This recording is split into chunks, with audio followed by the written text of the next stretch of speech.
नमस्कार विद्यार्थी मित्रांनो, आपलं सर्वांचं स्वागत आहे आपल्या यूट्यूब चॅनल कॉम्पिटिटिव्ह स्ट्रगलर्सवरती. आज आपण पाहूया की लिपिक टंकलेखक 2024साठी एकूण अंदाजित कट ऑफ किती लागेल. ओके, आपल्याला हा अंदाज आहे की मागच्या वर्षीच्या जागा आणि पेपराची काठिण्य पातळी याच्यावर डिपेंड आहे की हा कट ऑफ एक अंदाजित किती असेल. ओके, हा कारण थोडक्यात माहिती बघूया आपण.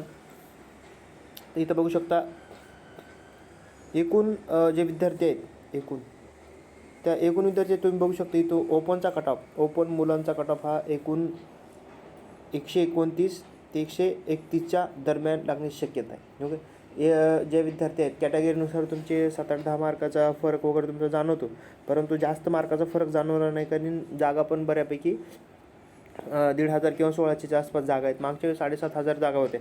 ह्यावेळेस जागा पण जरा थोड्याफारशा लिमिटेड आहेत त्याच्या अंदाजानुसार. आणि पेपर एवढा बघायला गेलं तर पेपराच्या दृष्टिकोनातून हा आपला एक प्रथम अंदाज आहे की इथपर्यंत कट ऑफ वगैरे लागू शकतो. त्याच्यानंतर बघू शकता की महिलाचं बघायला गेलं तर महिलाचं इथं बघू शकतो तुम्ही. महिलासाठी 124 ते 126च्या दरम्यान कट ऑफ लागणार आहे. ओके, हा अंदाज आहे आपला, कारण मागच्या वेळेस आपण जे कट ऑफ बनवले ते 2-4 मार्काच्या फरकानुसारच असे आहेत.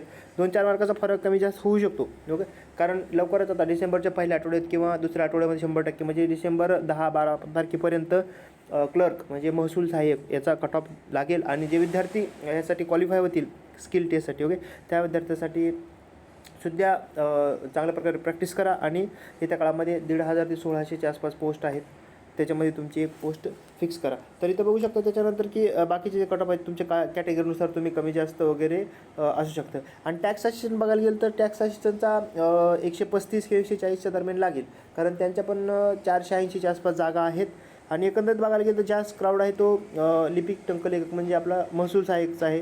कारण मागच्या वर्षी निकाल लागला तेव्हा बघितलं की आपण किती विद्यार्थी मोठ्या प्रमाणामध्ये विद्यार्थी सिलेक्ट झाले होते, कारण जागा ह्या त्या प्रमाणातच होत्या. आणि ह्या काळामध्ये सुद्धा त्या काळामध्ये सुद्धा चांगल्या प्रकारे जाहिराती येतील अशा आपण आशा करूया. कारण संपूर्ण जे पदं आहेत लिपिक टंकलेखक ते किंवा महसूल सहाय्यक म्हणून ते पदं सर्व MPSCला गेलेले आहेत. त्याच्यामुळे महाराष्ट्रामधील जे सगळे काही डिपार्टमेंट आहेत त्यांचे सगळे पदं इथून पुढं MPSC भरणार आहे. येत्या काळामध्ये सुद्धा जानेवारी 2026पासून सरळ सेवामार्फत सगळे पदं हे MPSC मार्फत होणार आहेत. काही टप्प्याटप्प्यानं भरली जातील, परंतु सर्व पदे भरली जातील. ओके, तर विद्यार्थी मित्रांनो, हा होता कट ऑफ. हा अंदाजित कट ऑफ आहे 129 ते 131च्या दरम्यान लागेल. आणि कट ऑफ लागल्यानंतर सुद्धा आपण एक छोटासा व्हिडिओ बनवू की नेमका आपला अंदाज कसा होता. ओके, तर विद्यार्थी मित्रांनो, आपल्या चॅनलला जोडलेला राहा. तोपर्यंत जय हिंद, जय महाराष्ट्र.